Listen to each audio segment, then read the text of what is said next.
Vinoj the solar expert. ഞാൻ ഇന്നൊരു വളരെ പ്രത്യേകതയുള്ള ഒരു വീഡിയോയായിട്ടാണ് ഞാൻ വന്നത്.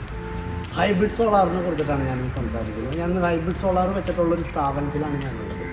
ഈ സ്ഥാപനത്തിൽ നമ്മളൊരു 10 കിലോവാട്ടിന് ഹൈബ്രിഡ് സോളാർ വിത്ത് ലിഥിയം ബാറ്ററി. ഈ ലിഥിയം ബാറ്ററിക്ക് 10 വർഷം ഗ്യാരണ്ടിയാണ്. ഹൈബ്രിഡ് സോളാർ ഇൻവെർട്ടറിനും 10 വർഷം തന്നെ വാറണ്ടിയാണ്. അങ്ങനെ അത്രയും വാറണ്ടി കൂടുതലുള്ളൊരു ബാറ്ററി ഇൻവെർട്ടർ വെച്ചിട്ടുള്ളൊരു വീഡിയോയാണ്. ആ സൈറ്റിലാണ് ഞാൻ വന്നിരിക്കുന്നത്. 10 കിലോവാട്ടിൻ്റെ പൂർണ്ണമായിട്ടും 3-4 AC-കളെല്ലാം തന്നെ ഈ ഓഫീസിൽ ഏകദേശം മുഴുവൻ കമ്പ്യൂട്ടർ അടക്കമുള്ള എല്ലാ കാര്യങ്ങളും വർക്ക് ചെയ്യാവുന്ന തരത്തിലോട്ടാണ് നമ്മൾ ഈ സിസ്റ്റം സെറ്റ് ചെയ്തേക്കുന്നത്. ഇവിടെ ജനറേറ്റർ ബാക്കപ്പ് ഒക്കെ ഉള്ള ഒരു കമ്പനിയിലാണ് സ്ഥാപനത്തിലാണ് വന്നിട്ടുള്ളത്. പക്ഷേ അവർക്ക് ഇത് സോളാർ വെച്ചിട്ട് ഇതുവരെ ആ ജനറേറ്റർ ഓൺ ചെയ്യേണ്ട ആവശ്യം വന്നിട്ടില്ല. ആ ജനറേറ്ററിൻ്റെ അങ്ങനെ ഓൺ ചെയ്യാതെ ആയതിനു ശേഷം അതിൻ്റെ ബാറ്ററിയൊക്കെ ഡൗൺ ആയി പോവുകയും അതിന് കുറച്ച് പ്രോബ്ലംസ് ഉണ്ടാവുകയൊക്കെ ചെയ്തിട്ടുണ്ട് ജനറേറ്റർ വർക്ക് ചെയ്യാതിരുന്നതിനായിട്ട്. കാരണം ഇങ്ങനൊരു ഹൈബ്രിഡ് സോളാർ വെച്ച് കഴിഞ്ഞാൽ നിങ്ങൾക്ക് KSEB പോയാലും ജനറേറ്ററിൻ്റെ മറ്റ് പവർ ബാക്കപ്പിൻ്റെ ആവശ്യം വരില്ല. കാരണം എല്ലാ കാര്യങ്ങളും ഇതിൽ വർക്ക് ചെയ്യും. പൂർണ്ണമായിട്ട് ഇത് ഓൺ ഗ്രിഡ് പോലെ തന്നെ സോളാർ പ്രൊഡക്ഷനും ഉണ്ടാവും. അതോടൊപ്പം തന്നെ KSEB പോകുന്ന സമയത്ത് 100% പവർ ബാക്കപ്പോടുകൂടി വർക്ക് ചെയ്യുന്ന രീതിയിലാണ് ഈ സിസ്റ്റം ഡിസൈൻ ചെയ്തിട്ടുള്ളത്. അപ്പോൾ ഫ്യൂച്ചർ ഭാവിയിലോട്ട് എന്താണെന്ന് ചോദിച്ചു കഴിഞ്ഞാൽ ഇപ്പം നിലവിലുള്ള എല്ലാ സോളാറുകളും ഹൈബ്രിഡിലോട്ട് മാറുമെന്നുള്ളതാണ് ഞാൻ മനസ്സിലാക്കുന്നത്. അതിന് ലിഥിയം ബാറ്ററി വെക്കുന്നതോടുകൂടി ആ ഒരു ബാറ്ററിയുടെ തലവേദനകളെല്ലാം തന്നെ ഒഴിഞ്ഞു പോവുകയാണ്. കാരണം 10 വർഷം വാറണ്ടി കൊടുക്കുകയാണ്. അതിന് മൂലം നിങ്ങൾക്ക് ഉണ്ടാകാവുന്ന ബാറ്ററി വെക്കുമ്പോഴുള്ള പല പ്രശ്നങ്ങളും, അതായത് നേരത്തെ നമുക്ക് ബാറ്ററി ഉണ്ടാകുമ്പോൾ വെള്ളം ഒഴിക്കുക, ലെഡ് ആസിഡ് ബാറ്ററികൾക്ക് വെള്ളം ഒഴിക്കുകയും പിന്നെ അതോടൊപ്പം തന്നെ ഡിസ്ചാർജിങ്ങിൻ്റെ പ്രശ്നങ്ങളും, അതൊരു കാലക്രമേണ പെട്ടെന്ന് കംപ്ലൈൻ്റ് ആവാനുള്ള സാധ്യതകൾ, അങ്ങനെ പല പ്രശ്നങ്ങൾ ബാധിക്കുന്നുണ്ടായിരുന്നു. അതെല്ലാം തന്നെ പൂർണ്ണമായിട്ട് ഒഴിവാക്കിക്കൊണ്ടാണ് ഈ ലിഥിയം ബാറ്ററി നമ്മളിവിടെ ഫിക്സ് ചെയ്തിട്ടുള്ളത്. അപ്പോൾ അതിൻ്റെ വിശേഷങ്ങളാണ് ഞാൻ ഇന്ന് നിങ്ങളുമായിട്ട് പറയുന്നത്.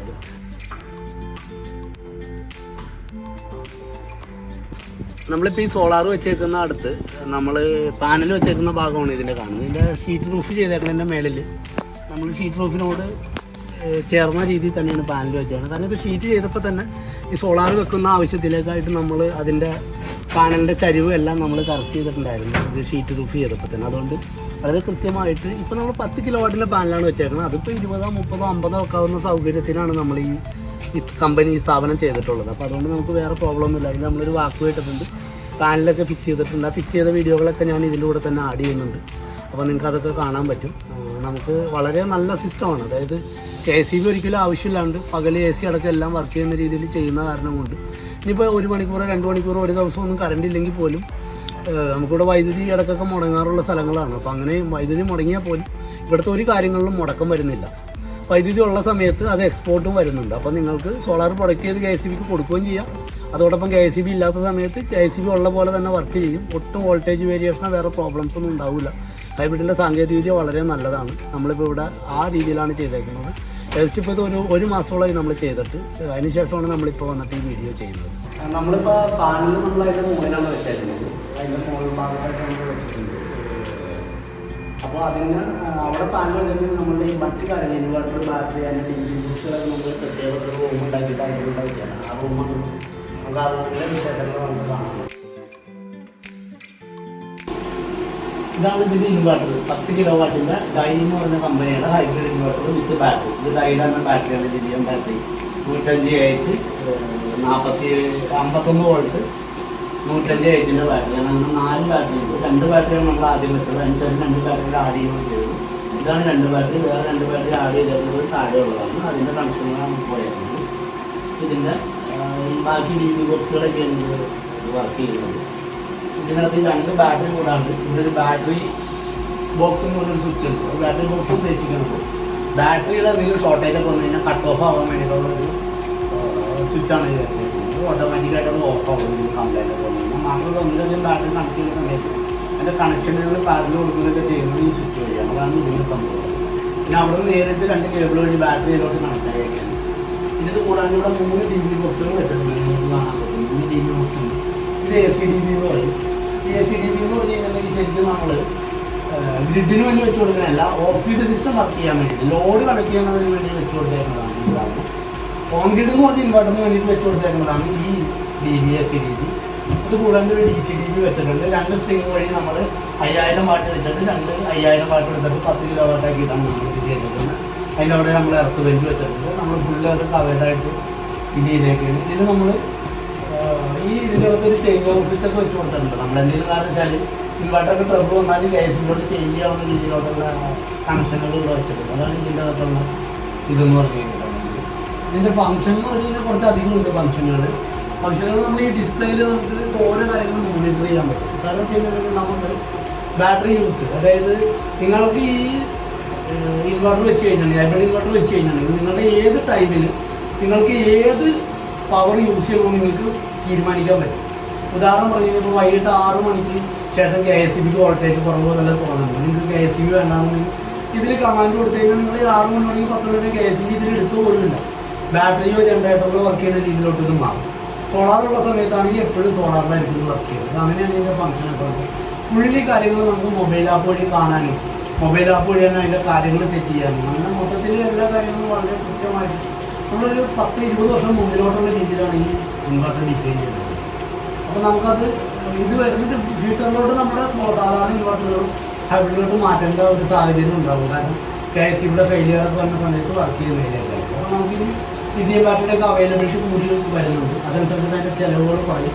അപ്പോൾ നമുക്ക് പൂർണ്ണമായിട്ടും സോളാറിലോട്ട് അത് നമ്മുടെ വീടുകൾ ഹൈബ്രിഡ് സോളാറിലോട്ട് മാറ്റാൻ പറ്റും. അതാണ് ഇതിൻ്റെ ഫംഗ്ഷനുകൾ എന്ന് പറഞ്ഞിട്ടുള്ളത്.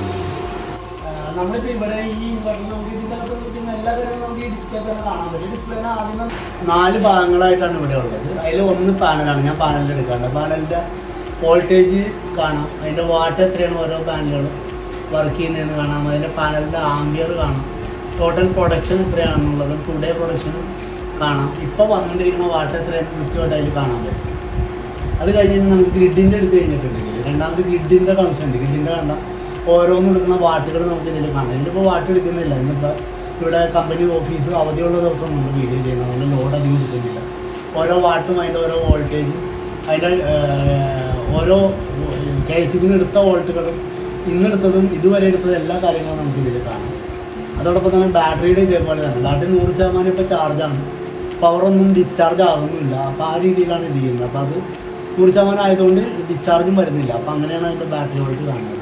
അതോടൊപ്പം തന്നെ ലോഡ് എടുക്കുന്നത് ഇതേപോലെ തന്നെയാണ്. ഇന്നിപ്പോൾ അവധി ആയതുകൊണ്ടും പക്ഷേ നല്ല ചെറിയ ലോഡുകളുണ്ട്. കാരണം ഒരു സ്ഥാപനം ആയതുകൊണ്ട് കുറേ സാധനങ്ങൾ ഇത് വർക്ക് ചെയ്യുന്നുണ്ട്. 200-400 വാട്ടാണല്ലോ 3 സപ്ലൈയാണ് കാണുന്നത്. അതേപോലെ തന്നെ നമുക്ക് ടോട്ടലി എത്ര ആണ് അവർ ഉപയോഗിച്ചതെന്നുള്ളത്, ഇന്ന് എത്ര ഉപയോഗിച്ചെന്നുള്ളതും ഇവിടെ ഡിസ്പ്ലേയിൽ കാണിക്കും. ഇപ്പോൾ ടോട്ടൽ എത്ര വാട്ട് പോകുന്നുണ്ടെന്നുള്ളതും കാണിക്കും. അതാണ് ഇവിടെ 603 വാട്ടാണ് ഇപ്പോൾ പോകുന്നത്. 10 കിലോ വാട്ട് 10,000 വാട്ട് വരെ ഇതുള്ള എഫിഷ്യൻസി ഉള്ള സിസ്റ്റമാണ് നമ്മൾ വെച്ചിട്ടുണ്ട്. അങ്ങനെ എല്ലാ കാര്യങ്ങളും ഈ ഡിസ്പ്ലേയിൽ അറിയാം. ഇത് തന്നെ നമുക്ക് മൊബൈൽ ആപ്പിലും കുറച്ചും കൂടി ഡീപ്പായിട്ട് നമുക്ക് കാണാൻ പറ്റും.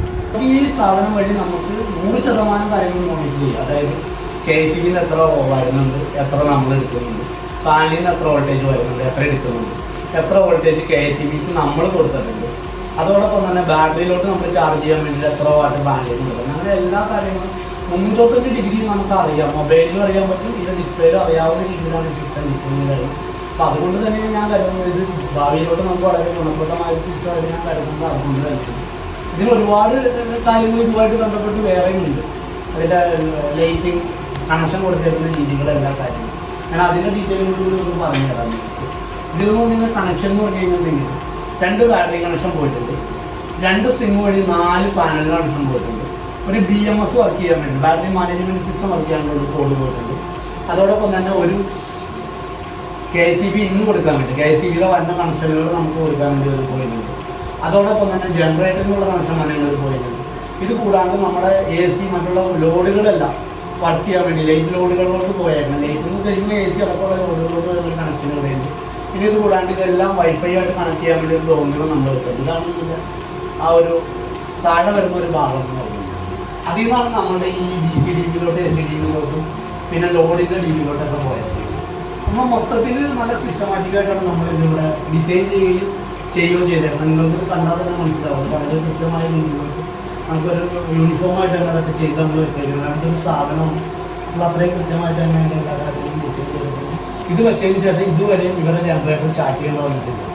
100% കറണ്ട് പോയിക്കാൻ ഇതിന് എടുക്കുന്ന കാരണം കൊണ്ട് ജനറേറ്റർ ഓൺ ചെയ്യേണ്ട ആവശ്യമില്ല. അപ്പോൾ അതുവഴി എന്നാൽ ഡീസലിൻ്റെ ചിലവിൽ അവർക്ക് നല്ലൊരു ലാഭം ഉണ്ടായിട്ടുണ്ട്. മാത്രമല്ല ഈ വോൾട്ടേജ് ഫ്ലക്ച്വേഷനുകളില്ല ഇത് വെക്കുന്നത്. അതുകൊണ്ട് തന്നെ ആ കാര്യത്തിലും അവർക്ക് ലാഭമുണ്ട്. കാരണം അവരുടെ ഉപകാരപ്പെടും. ഇവർ ഈ അടുത്ത കാലത്ത് ഇവരുടെ ഓൺലൈൻ UPS കംപ്ലൈൻ്റ് ആയപ്പോൾ പോലും പൂർണ്ണമായിട്ട് ഇതിലോട്ട് കൊടുത്തത് ആണ് അത് വർക്ക് ചെയ്തത്. അപ്പോൾ അതുകൊണ്ട് UPS പോയാലും ഒരു ഫീലിംഗ് ഉണ്ടായില്ല. QPS നന്നാക്കിയിട്ട് ഒരാഴ്ച എടുത്തായിരുന്നു. അപ്പോൾ അത്രയും ദിവസം അവർക്ക് വളരെ ഭംഗിയായിട്ട് ഇതിൽ വർക്ക് ചെയ്യിക്കാൻ പറ്റും. അപ്പോൾ അതൊക്കെ കൊണ്ട് അവർക്ക് 100% തൃപ്തികരമായ രീതിയിലാണ് ഈ സ്ഥാപനം നമ്മൾ വെച്ചതിൻ്റെ ഒരു അനുഭവം എന്ന് പറഞ്ഞിരിക്കുന്നത്. ഈ ലിഥിയം ബാറ്ററി എന്ന് പറഞ്ഞു കഴിഞ്ഞിട്ടുണ്ടെങ്കിൽ നമ്മൾ വിചാരിക്കുന്നത് വളരെ എളുപ്പമാണ്. ഞാൻ ഏകദേശം 20 വർഷമായിട്ട് ലെഡ് ആസിഡ് ബാറ്ററികളൊക്കെ സർവീസ് സെയിലൊക്കെ നടത്തിക്കൊണ്ടിരുന്ന സ്ഥാപനമുള്ള ഒരാളാണ്. അപ്പോൾ എനിക്കറിയാം ഓരോ ഇൻവെർട്ടർ ബാറ്ററിയുടെ ബുദ്ധിമുട്ട്. ഒന്ന് അതിൻ്റെ വലിപ്പം, ഭാരം, നമുക്ക് പൊക്കി കൊണ്ടുപോകാനുള്ള ബുദ്ധിമുട്ട്. രണ്ടാമത് വെക്കുന്ന ഭാഗത്ത് ആസിഡിൻ്റെ ഒരു കണ്ടന്റുകളൊക്കെ ഉണ്ടാവും. അപ്പോൾ അതിൻ്റെ സ്മെല്ലുണ്ടാവും. രണ്ടാമത് ഒരു നിശ്ചിത സമയത്ത് വെള്ളം ഒഴിക്കണം. അപ്പോൾ സോളാറൊക്കെ ആണെങ്കിൽ 1 മാസം 2 മാസം കൂടുമ്പോൾ വെള്ളം ഒഴിക്കുന്ന തരത്തിലോട്ടാണ് മാറ്റിയത്. അപ്പോൾ അത്രയും ബുദ്ധിമുട്ടുകളുണ്ട്. പക്ഷേ ഈ ലിഥിയം ബാറ്ററി വരുന്നതുകൂടി ആ പ്രശ്നങ്ങൾക്കൊക്കെ പരിഹാരം നമുക്ക് ഏത് സ്ഥലത്തും വെക്കാം. വളരെ കൃത്യമായിട്ടുള്ള ഒതുങ്ങി ഭിത്തി വരും. ഒരു ബാറ്ററി 5000 വാട്ട് ലോഡിൽ ഉള്ളൊരു ബാറ്ററിയാണ് ഉള്ളത്. ഈ മൊത്തം 20 കിലോ വാട്ട്, 20,000 വാട്ട് നമ്മൾ ബാറ്ററി പാക്കിലൂടെ വെച്ചിട്ടുണ്ട്, 4 ബാറ്ററി. അപ്പോൾ അത്രയും ചെറിയ ബാറ്ററിയിലാണ് ഈ ഒരു 5000 വാട്ട് ബാറ്ററിക്ക് പകരം നമ്മളൊരു ലെഡ് ആസിഡ് ബാറ്ററി ഒക്കെ ആണെങ്കിൽ ഏകദേശം 4 ബാറ്ററിയെങ്കിലും മിനിമം വെച്ച് കൊടുക്കുന്നത്. അത്രതിനാണ് നമ്മൾ വർക്ക് ചെയ്യുന്നത്. മാത്രമല്ല ഈ ലിഥിയം കിട്ടുന്ന അത്ര ബാക്കപ്പ് കിട്ടില്ല. അതുപോലെ വാറണ്ടി 10 വർഷം റീപ്ലേസ്മെൻറ്റ് വാറണ്ടിയാണ് ഈ സിസ്റ്റത്തിനുള്ളത്. ഈ ബാറ്ററിക്ക് ഒരു lithium ion battery lead acid ബാറ്ററിയും 10 വർഷം വാറണ്ടിയിൽ ഇവിടെ കിട്ടുന്നില്ല. എല്ലാ ബാറ്ററി 5 വർഷം വാറണ്ടി ഉള്ളത്. സോളാർ ബാറ്ററിക്ക്, സാധാരണ ഇൻവെർട്ടർ ബാറ്ററിക്ക് 3 വർഷം വാറണ്ടി. അത് മാത്രമല്ല 5-6 വർഷം കൊണ്ട് അതിൻ്റെ ലൈഫ് സർക്കിൾ പൂർത്തിയാവാതെ കംപ്ലൈൻറ്റ് ആവുകയും ചെയ്യുന്നു. അപ്പോൾ അങ്ങനെയൊക്കെ വെച്ച് നോക്കുമ്പോൾ നമുക്ക് ബാറ്ററി ലിഥിയത്തിലോട്ട് മാറുന്നതോടുകൂടി നമുക്ക് നല്ല ഒരു ബെനിഫിറ്റാണ് കിട്ടുന്നത്. അപ്പോൾ നമ്മളും അതുകൊണ്ട് തന്നെ മാക്സിമം ലിഥിയം ബാറ്ററികൾ വെക്കാൻ നമുക്ക് ശ്രദ്ധിച്ചുകൊണ്ടിരിക്കുകയാണ്. ഹൈബ്രിഡ് ആയതുകൊണ്ട് തന്നെ കുറച്ച് സങ്കീർണമായ കണക്ഷനുകളാണ് ഇതിൻ്റെ അകത്ത്. നമ്മളിപ്പോൾ ഇതിലിവിടെ കാണാൻ പറ്റും, ഇതിൻ്റെ അകത്തോട്ട് നോക്കിക്കഴിഞ്ഞാൽ കാണാൻ പറ്റും ഓരോ ജനറേറ്റർ, ലോഡ്, പിന്നെ KSEB കണക്ഷൻ, പിന്നെ BMS, ബാറ്ററി, അങ്ങനെ ഒരുപാട് കണക്ഷനുകളുണ്ട്. ഇത് കുറച്ച് സങ്കീർണമായ ഒരു സിസ്റ്റമാണ്. പക്ഷേ കസ്റ്റമറെ നമ്മൾ ഉപയോഗത്തിൽ വരുമ്പോൾ ഭയങ്കര പർപ്പസ്ഫുള്ളി അതൊരു ഭയങ്കര എളുപ്പവും ക്വാളിറ്റി ഉള്ളതുമാണ്. പക്ഷേ ഇതിൻ്റെ അകത്ത് കണക്ട് ചെയ്യുന്ന കാര്യത്തിലൊക്കെ കുറച്ച് അധികം ഡിഫറൻ്റ് ആണ്. ഇത് അധികം കോംപ്ലിക്കേഷൻ ഉള്ളതായിട്ടുണ്ട്. അതുതന്നെ നമ്മൾ ഈ സ്ഥാപനത്തിൻ്റെ നമ്മൾ മുകളിലാണ് സോളാറും കാര്യങ്ങളൊക്കെ വെച്ചിട്ടുണ്ടെങ്കിൽ ഇതിൻ്റെ പ്രധാനമായ കൺട്രോൾ പാനൽ ബോർഡുകളൊക്കെ ഇരിക്കുന്ന താഴെയാണ്. താഴെ സെക്യൂരിറ്റി ക്യാബിനോട് ചേർന്നിട്ടാണ് ഇത് വെച്ചിട്ടുള്ളത്. അപ്പോൾ അതിൻ്റെ അകത്താണ് നമ്മൾ ചേഞ്ച് ഓവർ സാധനങ്ങളൊക്കെയാണ്. ഇതിൽ നമ്മളുടെ ഭാഗം വരുന്നതെന്ന് പറഞ്ഞാൽ അവിടെയായിട്ടാണ്. നമ്മൾ സോളാറിന് വേണ്ടിയിട്ടൊരു ചേഞ്ച് ഓവർ DB ബോക്സ് വെച്ചിട്ടുണ്ട്. നമ്മൾ അതുവഴിയാണ് ഇതിൻ്റെ ചേഞ്ച് ഓവറൊക്കെ നടക്കുന്നത്. ഇതിലാണ് നമ്മുടെ സോളാറിൻ്റെ ഔട്ടൊക്കെ ഇവിടെയാണ് വരുന്നത്. എന്നിട്ട് നമ്മൾ ഇവിടെ നിന്ന് ഒരു സ്വിച്ച് കൂടെ വെച്ച് കൊടുത്തിട്ടുണ്ട്. ഇത് KSEBിലോട്ട് സോളാറിലോട്ട് ചേഞ്ച് ചെയ്യാൻ വേണ്ടിയിട്ടുള്ള സ്വിച്ചാണ്. ഇപ്പോൾ സോളാറിലാണ് കിടക്കുന്നത്. അപ്പോൾ എന്തെങ്കിലും സോളാറിൻ്റെ ഭാഗത്തുനിന്ന് എന്തെങ്കിലും എററൊക്കെ വന്നു കഴിഞ്ഞാൽ ഇപ്പോൾ ഇടിവെട്ടൊക്കെ വന്ന സമയത്ത് ചിലപ്പോൾ ഇൻവെർട്ടർ ഓഫായൊക്കെ പോകാം. അപ്പോൾ അങ്ങനെയൊക്കെ വരുമ്പോൾ ഇവിടെ നിന്ന് തന്നെ അവർക്ക് അത് KSEBിലോട്ട് ചേഞ്ച് ചെയ്യാൻ പറ്റും. അതോടൊപ്പം ഇതിൻ്റെ എല്ലാ ഭാഗങ്ങളിലോട്ടും പോണ ഇത് ഓരോ ഫ്ലോർ വെച്ചിട്ട് ഇതിനെ മാനേജ് ചെയ്യാൻ വേണ്ടിയിട്ടാണ് ഈ യൂണിറ്റുകളൊക്കെ വെച്ചേക്കുന്നത്. അപ്പോൾ നമുക്ക് ഏതെങ്കിലും ഒരു ഫ്ലോർ കംപ്ലൈൻ്റ് ആയാലും നമുക്ക് ഇവിടെ നിന്ന് തന്നെ അത് ഓപ്പറേറ്റ് ചെയ്യാനോ അത് ഓഫ് ചെയ്തിടാനൊക്കെ സാധിക്കും. അപ്പോൾ നമ്മൾ എല്ലാ കാര്യങ്ങളും എന്തെങ്കിലും ട്രബിൾ വന്നാലും വളരെ പെട്ടെന്ന് തന്നെ മോണിറ്റർ ചെയ്യാനും ഓരോ ഫ്ലോർ ബേസ് തന്നെ അത് കൺട്രോൾ ചെയ്യാനൊക്കെ പറ്റും. ഇപ്പോൾ ഏതെങ്കിലും ഒരു ഫ്ലോറാണെങ്കിൽ വയറിങ്ങോ ഷോർട്ടിങ്ങോ അല്ലെങ്കിൽ ഉപകരണം കംപ്ലൈൻ്റ് ആണെങ്കിൽ നമുക്ക് ആ ഫ്ലോർ ഓഫ് ചെയ്തിട്ട് കഴിഞ്ഞാൽ അടുത്ത ഫ്ലോറൊക്കെ ബാക്കി വർക്ക് ചെയ്യും. അങ്ങനെയാണ് നമ്മളിവിടെ ഇത് ചെയ്തേക്കുന്നത്. അപ്പോൾ എല്ലാ കാര്യങ്ങളും നമുക്ക് എന്നുവെച്ചാൽ ഇതൊക്കെ ഇലക്ട്രോണിക് സാധനങ്ങളാണ്, സോളാർ ഇൻവെർട്ടർ എന്നൊക്കെ പറഞ്ഞു കഴിഞ്ഞാൽ. അപ്പോൾ എന്തെങ്കിലും ചെറിയ തകരാറുകളൊക്കെ വന്നാൽ പോലും സ്ഥാപനത്തിൻ്റെ പ്രവർത്തനത്തിന് തടസ്സമില്ലാത്ത രീതിയിലുള്ള എല്ലാ മുൻകരുതലുകളും നമ്മൾ ഏതൊരാൾക്കും ഇത് വളരെ ഇതുമായിട്ട് ഇലക്ട്രിക്കലായിട്ട് ഒരു ബന്ധമില്ലാത്ത ഒരാൾക്ക് പോലും ചെയ്യാവുന്ന രീതിയിൽ ഇത് പെട്ടെന്ന് തന്നെ ചേഞ്ച് ഓവർ ചെയ്യാവുന്ന രീതിയിലും അതിൻ്റെ കാര്യങ്ങളും എഴുത്തുമൊക്കെ വെച്ചിട്ടാണ് നമ്മളിത് ചെയ്തേക്കുന്നത്. അപ്പോൾ അതുകൊണ്ട് തന്നെ അങ്ങനത്തെ ബുദ്ധിമുട്ടുകളൊന്നുമില്ല.